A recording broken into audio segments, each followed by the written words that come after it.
Bismillah, alhamdulillah, wassalatu wassalamu ala rasulillah wa ala alihi wa sahbihi wa man walah. Wa ashhadu an la ilaha illallah wahdahu la syarikalah wa ashhadu anna muhammadan abduhu wa rasuluh, amma ba'd. Alhamdulillah, pada kesempatan hari ini ba'dal asr, hari ke-20 dari bulan Agustus 2024, kita lanjutkan kajian di Fakultas Ilmu Aqidah dan Ilmu Tauhid dari pembahasan kitab Tauhid karya Syekhul Islam Muhammad ibn Abdul Wahhab At-Tamimi rahimahullah. Maka di pelajaran yang lalu telah kita bahas tentang permasalahan menjadikan tandingan selain Allah dari makhluk, yang mana Allah berfirman, fala taj'alu lillahi andada wa antum ta'lamun. Maka la di sini la nahiyah, maknanya haram bagi kalian wahai Bani Adam menjadikan tandingan-tandingan selain dari Allah untuk disembah. Baik yang disembah dari malakun muqarrabun, malaikat-malaikat yang didekatkan oleh Allah kepadanya, atau nabiun mursal dari nabi-nabi yang diutus, atau aulia min aulia is-salihin, atau para wali dari wali-wali yang soleh. Maka ini semuanya tidak boleh. Fala taj'alu lillahi angdadan. Dan di sini tidak ada tasmi bagi para santri, dikarenakan asar-asar yang datang kebanyakan dhaif. Maka kita tidak memerintahkan para santri menghafal hadis-hadis yang dhaif.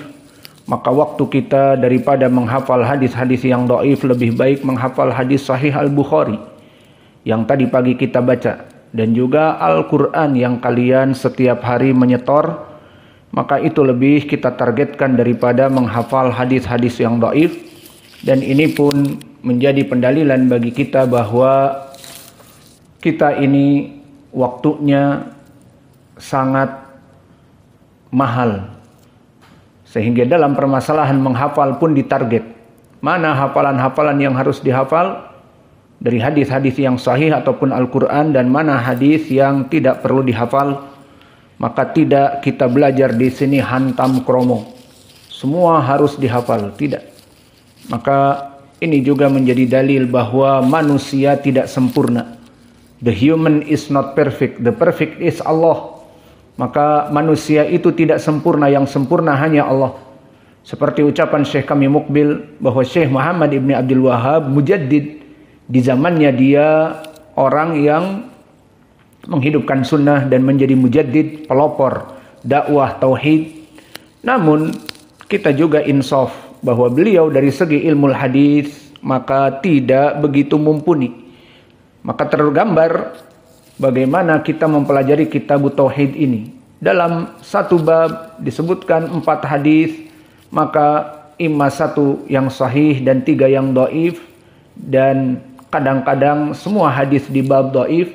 Maka itu menunjukkan seperti ucapan Syekh kami bahwa beliau imam mujaddid, namun di ilmu hadis bukan begitu kuat. Dan ini bukan dari ucapan yang gulu dan bukan ucapan yang tafrid, tetapi ini adalah ucapan yang penuh keadilan. Maka Syekh memuji beliau dari segi dakwah yang diberkahi oleh Allah. Namun dari segi ilmu hadis, maka kita orang-orang yang mengetahui ilmu hadis merasa sangat disayangkan membaca dari bab ke bab kebanyakan beristidlal dengan hadis-hadis yang tidak begitu kuat. Alhamdulillah. Maka kita masuk kepada bab yang berikutnya, bab majaa fi man lam yaqna bil halaf billah. Bab bagi mereka orang-orang yang tidak puas dengan bersumpah dengan menyebut nama Allah. Maka datang hadis dari Ibnu Umar bahwa Nabi Muhammad sallallahu alaihi wa ala alihi wasallam bersabda, la tahlifu bi abaikum, man halafa billah fal yasduq Wa man halafa lahu billah falyarda wa man lam yarda falaisa minallah. Maka dikatakan oleh Nabi agar kalian tidak boleh bersumpah dengan bapak-bapak kalian. Maka jika kalian bersumpah dengan nama Allah harus benar. Maksudnya jangan menyebut nama Allah dari kebohongan. Dan ini dinamakan dengan half gomus. Yamin al-gomus. Yang mana di sini yamin al-gomus adalah sumpah yang diucapkan untuk menyelamatkan dirinya dari hukum. Karena hukum di dalam Islam hukum wudu. Maka hukum di dalam Islam disebutkan di hadis Ibnu Abbas muttafaqun alaih atau Ibnu Mas'ud, al-mudda'i bil bayyinah wal mudda'i alaih bil half. Bahwa seseorang yang datang mengadu kepada hukum seperti di zaman dulu kepada Nabi, ingin berhukum dari saudaranya yang mendoliminya misalnya. Maka dia mengatakan, saudaraku mengambil tanahku, saudaraku mengambil demikian dan demikian, atau menuduh kita mengambil uang dakwah, mengambil uang pembangunan masjid Nisa misalnya dan sebagainya. Maka al-mudda'i yang datang mengadu ini ya'ti bil bayyinah. Mana dalilnya? Mana dalil pemeriksaan pembukuannya? Mana dalil dari orang-orang yang telah menyumbang kemudian tidak dicantumkan namanya dan seterusnya? Maka perkara-perkara ini butuh kepada dalil. Dan jika tidak mendatangkan dalil, maka al-mudda'i alaih bil bayyinah abi al-half. Maka bagi dia untuk bersumpah. Karena tadi tidak bisa membawakan dalil orang yang menuding ini, maka ketetapan yang benar di sisi Allah dan di dalam Islam dengan al-half. Dan itu yang kita banyak dulu laksanakan, dan saya berapa kali menjadi saksi tentang permasalahan pencurian ataupun tentang permasalahan kasus-kasus dengan anak-anak seperti Philadelphia yang terjadi di Yaman. Maka kita banyak mempersaksikan bagaimana para masyayikh menghukumi. Maka ditudingkan bahwa si fulan melaksanakan demikian dari perbuatan yang tercela dengan anak-anak, ataupun dia mencuri barang saya. Maka diadukan ke syekh, dan syekh memanggil yang datang dengan tudingan dan mendatangkan orang yang dituding. Maka yang didatangkan dengan orang-orang yang menuding di sini, mana dalilnya? Berikan syuhud. Ini permasalahan besar. Katanya si fulan itu bermain dengan anak kecil. Dengan anak kecil yang amrod, tidak mempunyai jenggot, kumis seperti perempuan. Maka di sini mana buktinya? Tidak bisa menghadirkan bukti. Maka dikembalikan kepada yang dituduh tadi, kamu bersumpah kepada Allah untuk menjelaskan bahwa kamu tidak melaksanakan yang ditudingkan dan berlepas diri. Maka dia bersumpah demi Allah dan seterusnya. Maka ini hukum di dalam Islam. Dan perkara seperti ini banyak sekali waktu kami di Yaman mempersaksikan seperti kami sebutkan, dan itulah keadaannya. Maka di sini pun maknanya man halafa billah falyasduq. Maka barang siapa yang dia bersumpah dengan menyebut nama Allah, wallah, maka dia harus benar.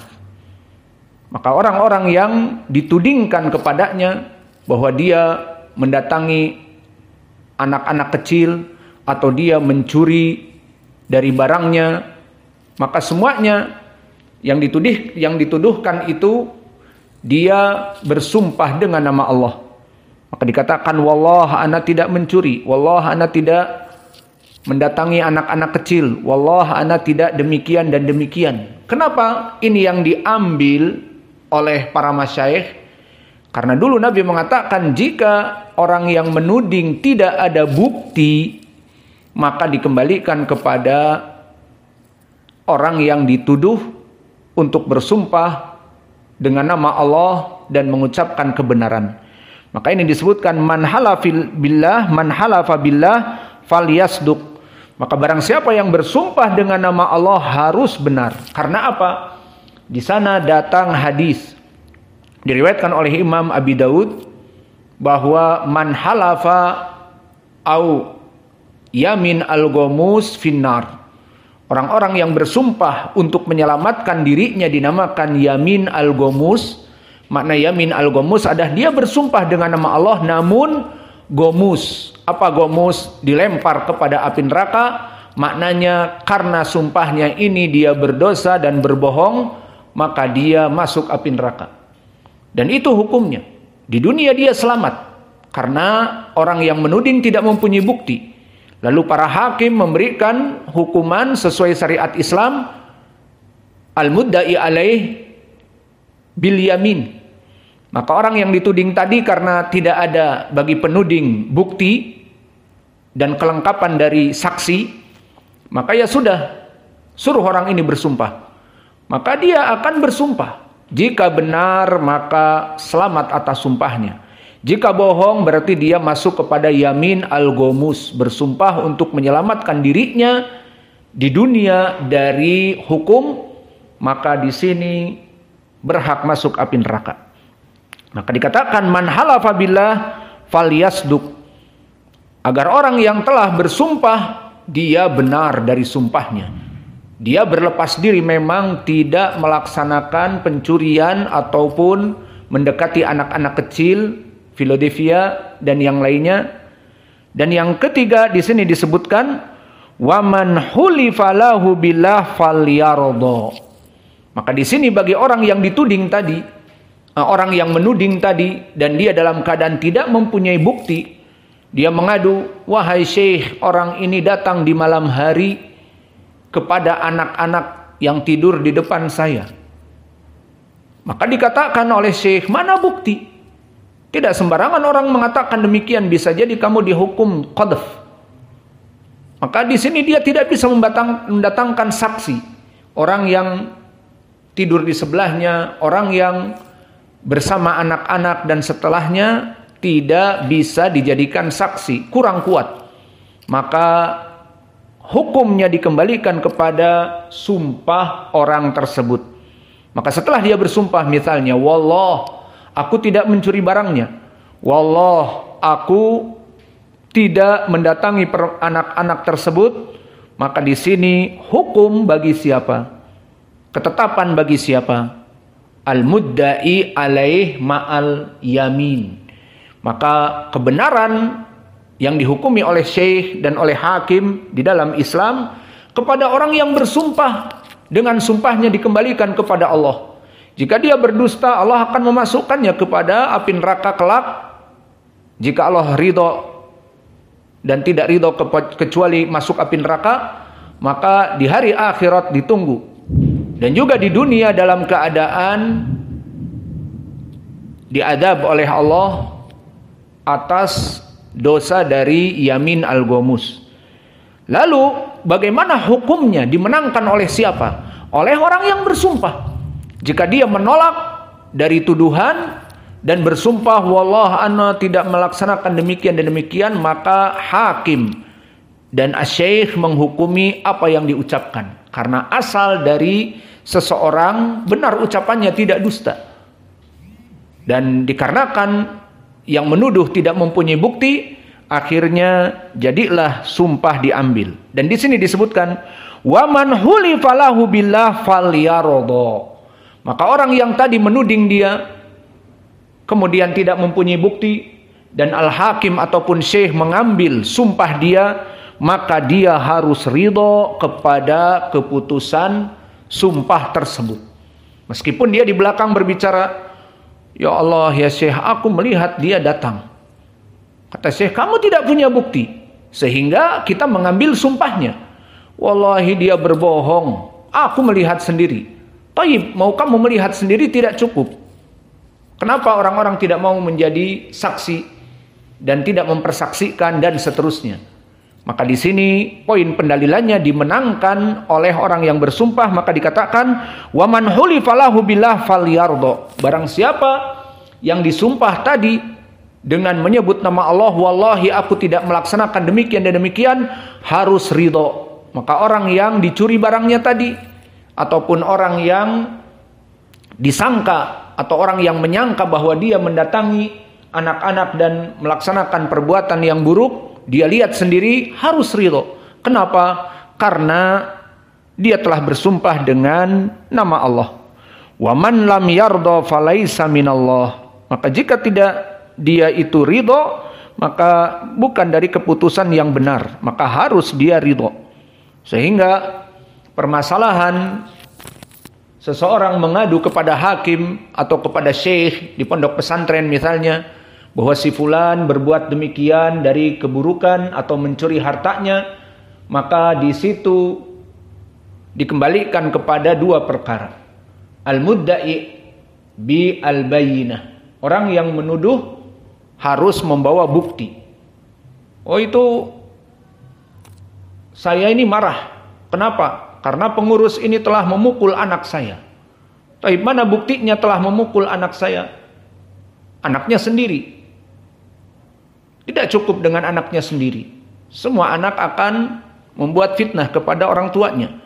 Maka mana saksi-saksinya? Tidak ada. Ya sudah, kalau begitu tidak bisa kamu mulai sekarang mengatakan bahwa pengurus dari santri telah memukul anak kamu karena dia dalam keadaan berlepas diri. Ya sudah, tinggal al-half, sumpah. Maka disumpahlah dari al-mudda'i alaih. Disumpah orang-orang yang tadi diajukan telah melaksanakan demikian dan demikian karena kurang bukti. Maka di dalam sumpah dia mengatakan, wallah aku tidak memukul anak si fulan. Wallah aku tidak melaksanakan demikian dan demikian. Maka kemenangan hukum ada di orang yang bersumpah. Paham ya? Maka ini makna dari hadis. Dan hadis ini diriwayatkan oleh Imam Ibnu Majah dari jalan Muhammad Ibnu Ajlan dari Nafi' dari Ibnu Umar. Maka di sini semua rijalnya thiqat. Muhammad Ibnu Ajlan rawi yang saduq hasanul hadis, dan Nafi' maula Ibnu Umar, dan Ibnu Umar sahabi. Namun telah disebutkan di dalam Syarah Ilal At-Tirmidzi bahwa hadis ini diriwayatkan oleh Abu Bakar Ibnu Khallad an Yahya Ibnu Sa'id, kana Ibnu Ajlan muttaribul hadis fi hadis Nafi', walam yakun lahu tilkal qimah indahu. Bahwa periwayatan Ibnu Ajlan khususnya kepada Nafi', dia muttarib. Makna muttarib guncang, tidak bisa hafalannya diambil. Kadang-kadang demikian, kadang-kadang lafadznya lain, kadang-kadang hafalannya rusak dan seterusnya. Maka ini dinamakan hafalannya muttarib.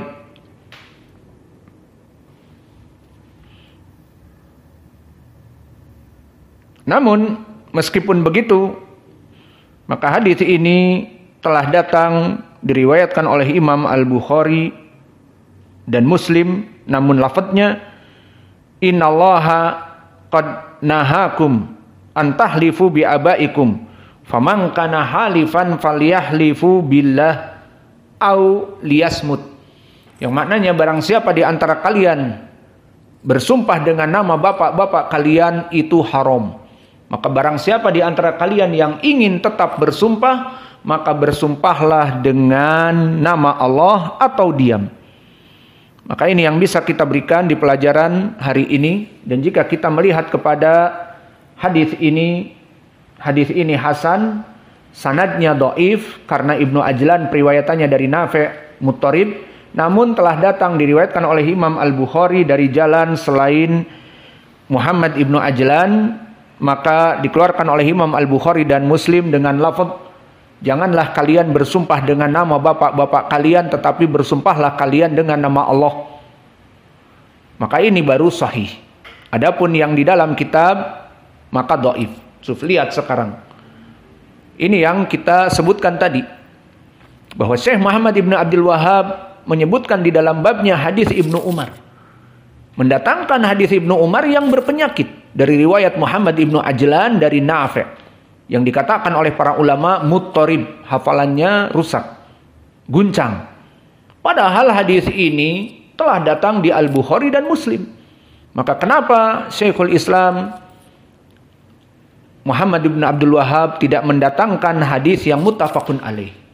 Maka di sini itulah seperti yang disebutkan oleh Syekh kami Mukbil, dia di dalam ilmu hadis kurang mumpuni. Dan di sini please kepada saudara-saudara dalam permasalahan seperti ini tidak dalam keadaan gulu. Oh, kalian mencela Syekh Muhammad Ibn Abdul Wahhab, dia imam, dia muhaddis, dia al-alamah, dia. Maka dalam permasalahan ini kita harus insaf. Kita katakan tadi kullu ibni Adam khata' wa khairul khata'ina at-tawwabun. Bahwa manusia tidak ada yang sempurna. Manusia tempat dari kesalahan dan sebaik-baiknya orang yang salah kembali kepada Allah. Maka maksudnya di sini tidak ada manusia yang sempurna. Dan berkata Imam Malik, kullu kalam al-bashar yu'khad wa yurad illa man dufina hunaka. Semua ucapan manusia ditolak atau diambil, disesuaikan dengan keadaannya, kecuali ucapan Nabi kita yang dikebumikan di sana. Kata Imam Malik, Imam Darul Hijrah, Imam di Madinah. Maka di sini begitupun pendalilan bagi kita betapa Syekhul Islam Ibnu Taimiyah, Syekhul Islam kita katakan Muhammad Ibn Abdul Wahhab membawakan satu bab dengan satu hadis dan hadisnya dhaif, padahal ada hadis muttafaqun alaih masih dari Ibnu Umar dengan lafaz man kana halifan falyahlif billah fala tahlif bi abaikum. Barang siapa di antara kalian ingin melaksanakan sumpah, sumpahlah dengan nama Allah, jangan bersumpah dengan bapak-bapak kalian. Faidah yang bisa kita ambil dari hadis ini, meskipun di sanadnya dhaif di sini, namun dia sahih diriwayatkan Al-Bukhari dan Muslim. Naha anil halaf bil aba, larangan bersumpah dengan nama bapak-bapak kita. Maka tidak boleh kita mengatakan wa hadikusumo.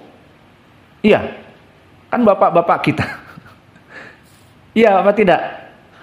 Maka begitupun al-amr lil mahluf lahu billah an yarda. Maka perkara jika diberikan sumpah dengan nama Allah bagi orang yang dituduh tadi dan tidak mempunyai dalil, maka dia bersumpah dengan nama Allah dan hukumnya harus diridhoi. Maka jika kalian bersengketa mudah. Ja Hudzaifah ma'a nas masyakil fanahnu nahkum. Mana dalilmu Hudzaifah bahwa si fulan berbuat demikian? Mana dalilnya? Enak aja kamu mengatakan fulan berbuat demikian. Mana dalilnya? Udah. Mana yang kamu tuduh tadi si fulan? Fulan, benar kamu melaksanakan demikian? Tentu dia bilang tidak. Katanya kamu melaksanakan demikian dan demikian. Tidak. Ya sudah, sekarang karena Hudzaifah tidak punya dalil, kamu bersumpah. Wallah, aku tidak seperti yang ditudingkan Hudzaifah. Aku berlepas diri dari itu semua. Wallah, aku siap diadab oleh Allah sekarang jika aku melaksanakan demikian. Itu berarti siapa yang menang sekarang? Si fulan yang dituduhkan. Meskipun setelah majelis selesai si Hudzaifah berkoar-koar, wallah ana ngelihat dia maling. Wallah ana melihat dia berbuat sesuatu yang aku katakan tadi. Tapi kenapa dimenangkan? Ya karena kamu tidak punya bukti. Karena kalau dibuka perkara itu semua orang akan terzalimi. Semua orang yang punya hasad, punya iri dan dengki kepada dai, sesuatu dai ataupun kepada pengurus ataupun kepada apa, maka dia tinggal mengadukan ke polisi atau mengadukan kepada mama-mama, nenek-nenek atau siapa saja bahwa si fulan berbuat demikian, kemudian dihukumi dengan membawa massa, terutama akhirnya dihukumi, dipukuli tanpa diberi ampun. Maka semua akan seperti itu. Namun di Islam tidak. Lalu misalnya si Hudzaifah berkuar-kuar, wallah ana melihat dia begitu.